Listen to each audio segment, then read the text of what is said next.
I was shocked. I was surprised. I'm gonna be honest with you. I was surprised. I thought it was just a rumor. I thought it was just one of those things that people were just grabbing in thin air, reaching. I was shocked that he was brought in for that role. Right. I think I was. To me, this is what I was thinking because the Super Bowl is this weekend. I was like, I didn't see this man on 5, 6, 7 different shows this week. Documentaries, Bleacher Report, Fox Sports, ESPN. I was like, when does this man have time to interview for a job? So I was like, I don't think this Ed Reed thing is happening because every time I'm on TV, I see him, he's getting interviewed or something. But I was like you, man, I was shocked. So, how do you think this impacts Miami having Ed Reed as chief of staff? Well, I think number one, having Ed Reed, the personality, and Ed Reed, the player, number one, he's won at the college level, he's won at the pro level, and he's a Hall of Famer, so he knows what it takes. So that would definitely impact the kids. It will bring cachet to, and credibility to the staff. And it will also just create energy once again to the, just to the mystique of coming down here to Coral Gables and knowing that, you got a bona fide winner there. You know what I'm saying? Someone who is proven outside of the current staff who basically isn't proven at the roles that they're in.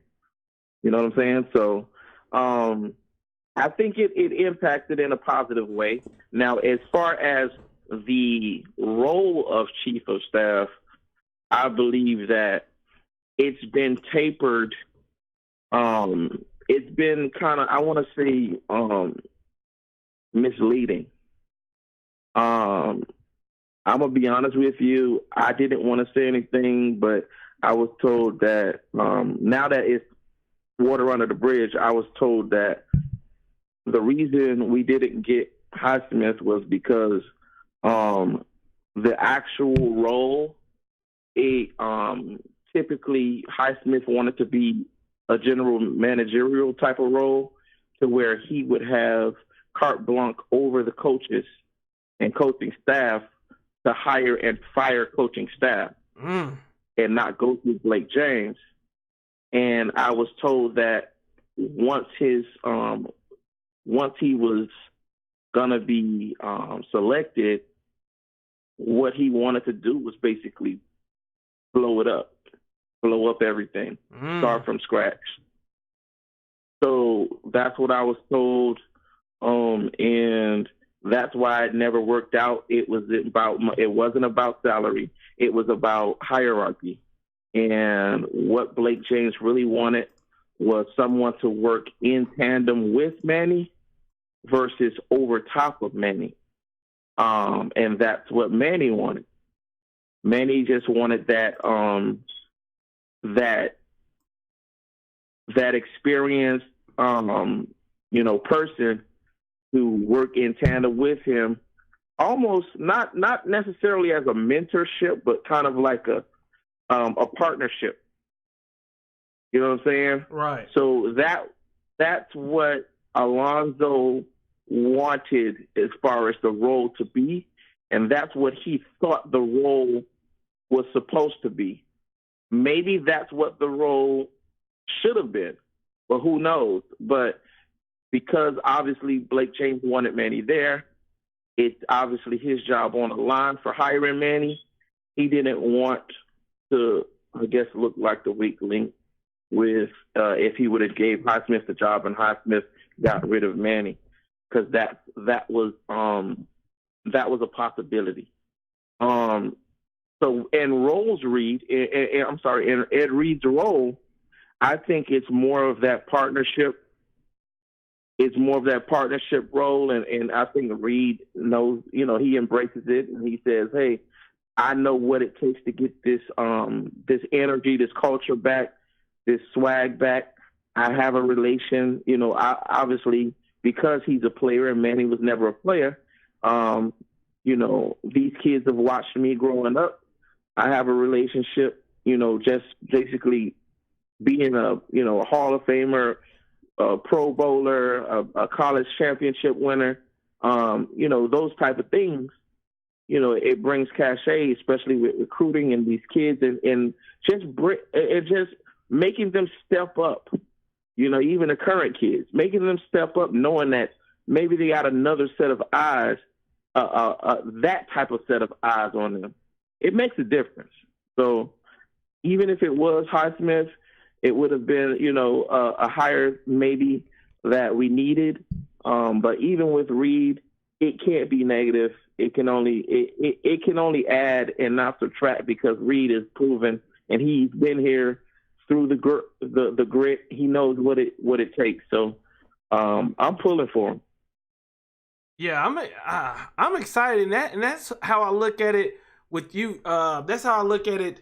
If I was all for bringing on Highsmith, but if we would have brought him on, a negative in bringing him on was, I thought that there was going to be some type of friction, either Manny and Zoe or Blake James and Zoe, and that's just kind of a common sense kind of deal. You got people who want this guy on the staff so bad that they're willing to pay for his salary. Right. Can you imagine hearing that? So I think you bringing in Ed Reed, this is where you get the win-win, to whereas, there's only positives. As of right now, we don't know. They could get to working together and the relationship may not work. But on paper, right, it makes a little bit more sense. It's a win-win, in my opinion. I feel like the players and the coaching staff, and even Ed Reed, and even the fans, I feel like all of us, everybody wins with Ed Reed coming on staff. I agree, and I think a lot of times, and I made this comment really early in the chat, I said Manny wanted the culture. He wanted the swag. He spoke of it. And, Reed is the culture. Reed is the swag. So basically, I think that, like we talked, like if you watch the reunion special with Reed and Ray Lewis and Reggie Wayne and Michael Irvin, they said it's just too much talking being done. Too much talking. And even Reed made a comment. He said, he's like, what's wrong with them now? He said, you're out when I'm out. They're Reed's down here in some clubs and seeing some players in some clubs instead of studying, instead of doing what they need to do. And it's not producing in the wins. Now, if it's producing in the wins, then okay, whatever. But if it's not producing in the wins, we need a whole, what is it called? Attitude adjustment. Right. So I loved hearing them talk about Green Tree and what it meant. I loved hearing them talking about the toilet bowl. I think that's some insight he can bring to Manny and things to get that energy up, to keep the competition going, even amongst the red shirts, even amongst the freshmen.